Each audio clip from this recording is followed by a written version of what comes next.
This interview took place on September 5th, 2016 at Ross Sanders' house in Richardson. Okay, so.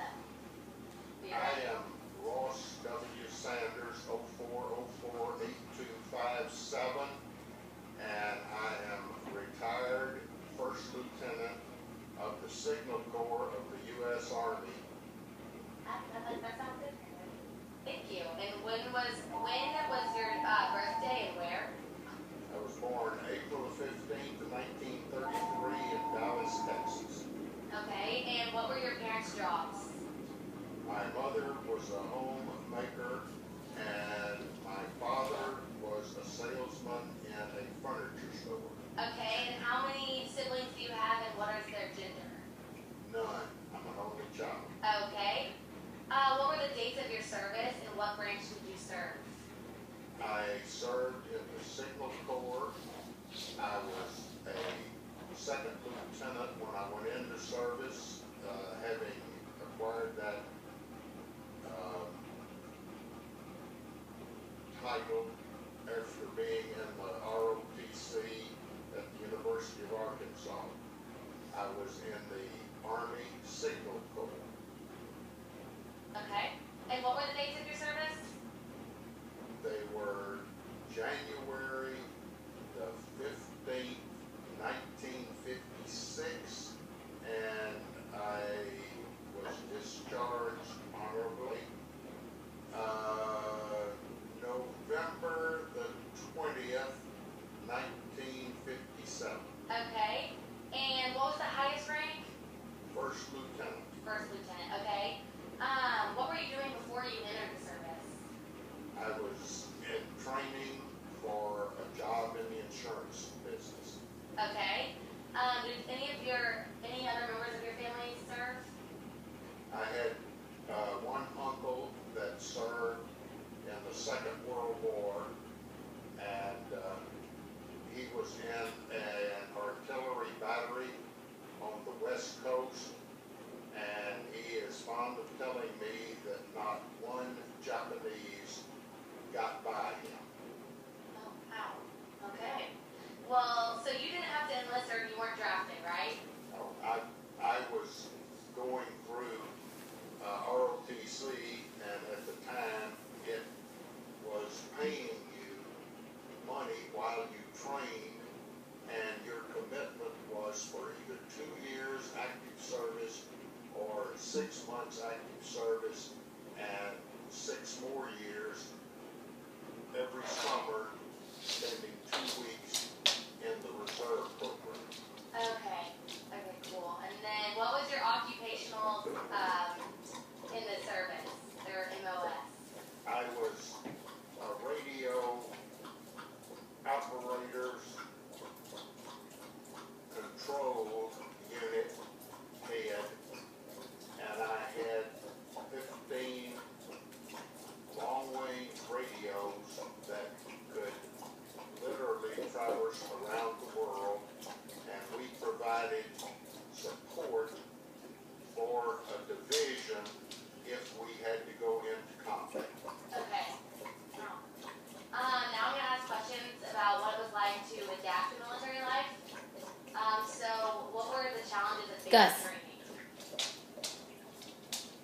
Challenges of basic training really, to a great degree, was boredom. I hate to say that, but it was. We had gone through most of that training in the summers when we were in college, and this was kind of a repeat of it, and it was a little boring. The only thing that got your attention was when you were on your stomach crawling under barbed wire when they were shooting live ammunition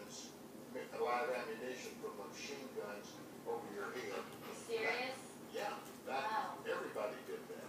Wow. And that was a little spooky. You wondered if somebody was going to look up and say, that's kind of scary. Yeah, that would.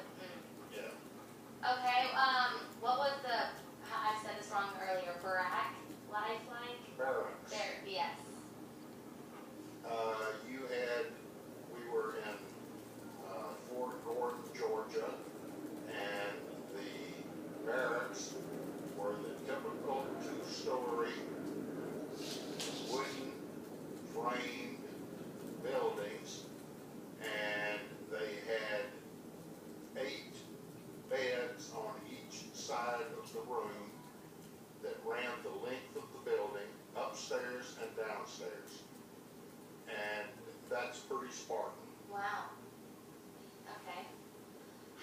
the military food?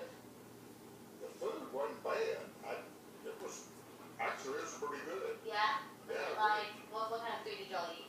Well, we'd have awful lot of potatoes Yeah. peeled by guys that screwed up and would have to be on KP, and they'd be out back behind the mess hall with a knife and a pile of potatoes as tall as they were, and they had to skin them all. And then you'd have SOS, which was a unintelligible meat, and it was in gravy, Wow. and its name stood for something that I don't think we want to record. Okay, that makes sense. And then they had powdered eggs and powdered milk. When you were on maneuvers, they did that, but when you were in the camp, it was just plain old good food. Okay. What kind of social life was there on the post? Boy, that's a hard one. We didn't notice a lot of social life on the post. You'd have to go off the post for social life. If you were on the post, about all it was a PX and What's a PX? post exchange where you could go in and buy some food or Cokes or candy and sit there and Like a convenience store? yeah, and you could sit around and talk and stuff. Or they'd have a post theater. You could go to that. Like movies? Yeah, and that was about it. Oh. The movies, I think, were a nickel. Okay, wow. Don't you wish that was the same? Uh-huh.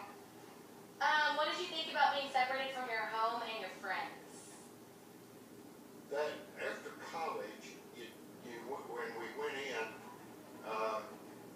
you made going through the initial training, you made friends with people pretty quick. Yeah. You kind of paired up and all that, and that never was a problem. And Yeah. of course, we weren't married, and so we didn't have to worry about back home or anything. Did you know Grandmommy when you were there?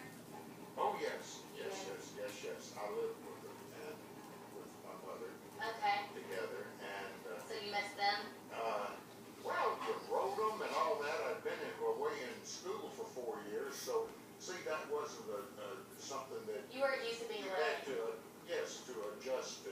Okay. You were used to it. Okay, that makes sense. Yeah. Okay, now these are questions about experiences after training. Okay. What were your permanent duty stations during your enlistment? Tennyson, is that? Yes. My permanent duty station was Fort Gordon, Georgia, but our unit, the 229th SUTG of the 4th Army, was a mobile communications company that provided all sorts of communications, telephone, radio, airplane, for the people that ran the division. And what we would be responsible for is driving these trucks with all of the equipment needed to keep those communications going. And we spent 1 year of my 2-year service on maneuvers, which in effect meant you spent all that time in a tent in different parts of the country supporting training for other companies and other groups to support their people that they're doing. And for instance, one time we were up in our old company in a place called Vent Hill Farms Station in Virginia. It was an Army security base which had telephone poles, and each one had an antenna on it, and the whole unit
non-combat experience during your career as a serviceman?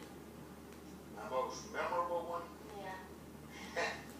it was when we were on maneuvers in Louisiana, and we had put a pontoon bridge across the Red River. And the A exercise, pontoon bridge, what's that? uh, What's that, a pontoon bridge?